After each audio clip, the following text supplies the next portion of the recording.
I want to combine two things in one. I can combine last night's game between the Mavericks Summer League team and the Lakers Summer League team and the story in regards to the Lakers and their treatment, if you will, of LeBron James since the Luka Doncic trade. Okay, so last night you watched Bronny James. And again, I understand that anytime you give any reasonable feedback about Bronny, that's not, oh my gosh, he's a rotation player next year. What an incredible discovery the Lakers made of this poor kid who just barely played at USC because he's coming off the heart issue. If I say anything other than that, I'm deemed to be a hater. Okay. Watched him in high school, watched him in AAU, watched him at USC. Okay, his year at USC, I was still covering college basketball for the TV network, other TV networks, and I lived in Southern California, as well as helping out some in Oklahoma State. Okay, this year, again, I watched as much as I could. I did watch some G League games. Some he played well and some he didn't. And I watched, the NBA bit minutes here or there, whatever. So I'm trying to give you the truest, most honest assessment. If that bothers you, I don't know, that bothers you. That's not my issue. I don't think he looked like a bad basketball player. He didn't look like he was a make-a-wish picked out of the crowd. Oh my gosh, this poor kid, let's give him a uniform and let him run up and down the court. Okay. There were times in which he defended at a high level. He made a couple of nice shots. He had a nice drive and kickoff for a dunk. Like, there were some good things there. But there were other times in which he was just a guy out there, what's called a jag, just a guy. And my eval would have been, okay, wait, he played in the NBA last year, he was in the G League, and that's it. I would have said, not a rotation player, probably not a full-time NBA guy. If you've had that much experience and that much work with the big club, this should be way easier for you. Really, it's like playing Madden at the all-pro level, and now you're playing Madden at the rookie level. Even if you barely do anything at the all-pro level, you get the rookie level, like, this is a lot easier. And I was thinking to myself, like, he's not bad. But remember, last year, J.J. Redick, when they drafted him, was like, he's earned this. And everybody said, like, oy, oy, oy. Then you give him the 4-year guaranteed contracts. People said, oy, oy, oy. Then you play him opening night.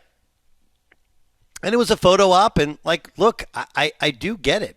I've said this 10 times over, that if the worst thing LeBron has done as a parent is make the Lakers draft and play his kid, like, it's really, in comparison to what some other stars have done with their kids or their lack of engagement or their sons, weren't nearly as good, or for whatever reason, like, he has no off-the-court issues at all. Talk about LeBron. Zero. Okay? One wife, 3 kids. And, yeah, we can find fault with dads, but dads that love their kids so much they think they're better athletes than they actually are, that sounds like every dad ever. Right? Ever. But they clearly did it to curry favor with LeBron. So, again, I'm trying to put these two stories together.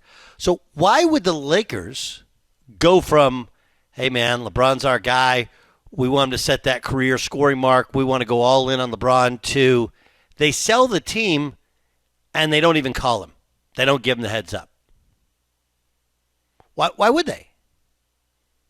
And my best guess is that the LeBron thing is a lot, man. It's just a lot. It wears you down. There is a shelf life on it.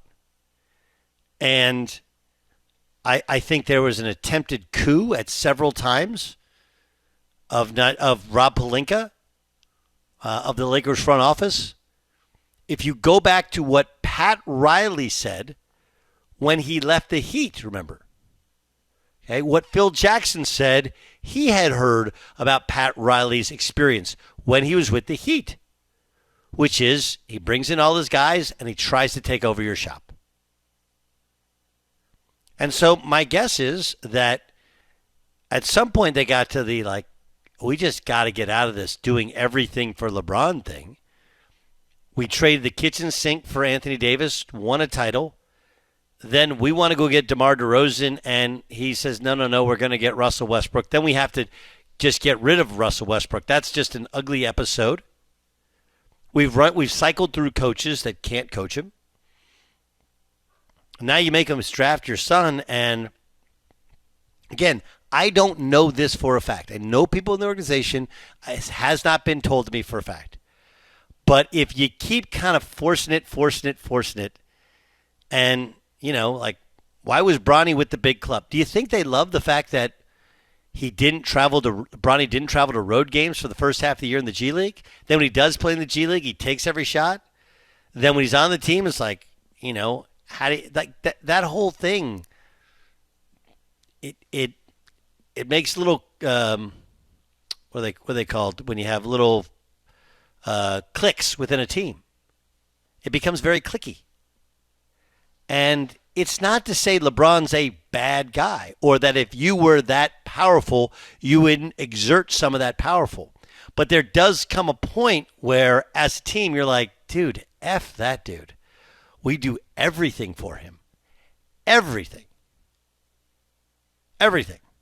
And what's his reaction been like to the trade? Well, hey, it could be me next. Any rumors about other clubs, that's all coming from LeBron. And I just think the Lakers are just kind of done with it. And this is, by the way, how LeBron treats people. LeBron doesn't go up to a coach when he wants him fired and says, you're fired. He doesn't go up to a player and says, I'm never talking to you again. He just stops communicating with them. That was the whole thing with Russell Westbrook. Remember, there's the famous part on the bench when he's sitting there with Anthony Davis and Russell Westbrook's coming up and talking to him, and it's like he's not even there. It's like he's looking completely through him. He might as well have that invisible cloak that they had with Harry Potter. Right? So it's one of those, hey, it's really weird that LeBron is disgusted over the passive-aggressive ways of the Lakers when he's the king of passive-aggressive. And the perfect example of it is, here's last night, all this hype. They put all this into Bronny's development, and he's all right. He's not terrible. Like, please don't let anybody tell you, like, Gottlieb said he's terrible. He's not. But, dude, anybody who's played in the league, there's just a different sort of swagger, different sort of look, different sort of control on the game. They just look, feel, everything is different than everybody else. So ends my TED Talk. Dan Byer, what do you think? Do you buy any of that? That it's not one thing, it's years of buildup to where finally they're like, you know what? You want to be passive-aggressive? We'll do the passive-aggressive thing. We pick up your player option. But we're not holding meetings and like, what do you want us to do? Yeah, I feel that the Lakers finally have control and they can go into their file cabinet and bring out all the things that they've kept under wraps or things that they haven't spoken about, which you laid out there, where they said, well, this is the reason why. And maybe they won't even do that. Maybe they'll just take the high road and say, all right, we've just decided to chart our future in a different direction with Luka Doncic and move on that way. But none of that stuff in the past, I'm sure, helps. I also, as I've said before, I feel it's been a relationship built on convenience. And for all of that, I don't think that the Lakers should deny that they had their own reasons for allowing LeBron to do that. But yeah, now it's a different time. Okay, here's the question, Dan. We don't know the answer to this. How does it end between LeBron and the Lakers? Well, I thought it was going to play out, allow all the other team throughout the season. He would be a free agent next year and allow that frenzy to occur. Then he would sign on for 2 years with that team, one-on-one deal, and then that next year would be his final year. That's how I think it ends up ending. The only thing that has moved me off of that being 100% to about 98% is all of this Cleveland crap that's going on. And by crap, I'm not blaming Cleveland, but I'm learning to golf. I'm wearing, the hats, the whole deal that we've talked about for the last week, all of that stuff. I said it last Sunday, like that stuff, like now it's like LeBron is on overdrive. He tweeted more since he announced that he was opting into his contract than he did the entire month of June over those 5 days. Okay, so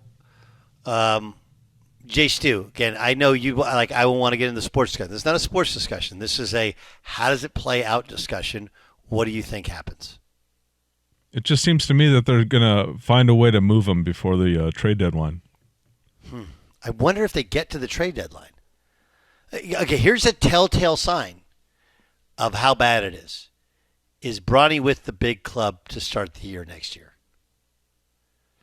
All right, is he with the big club, and does he play as well? Like if he plays early on, they're trying to pacify him. They have him around in the regular season. Then I don't. But if they're like, yeah, no, he's going to do mostly G League this year. Keep developing. Then I think it could be done earlier rather than later. And then the question is, if somebody's going to pick him up next year, are they going to make him draft Bryce? Is that going to be part of the deal? And take Bronny with him.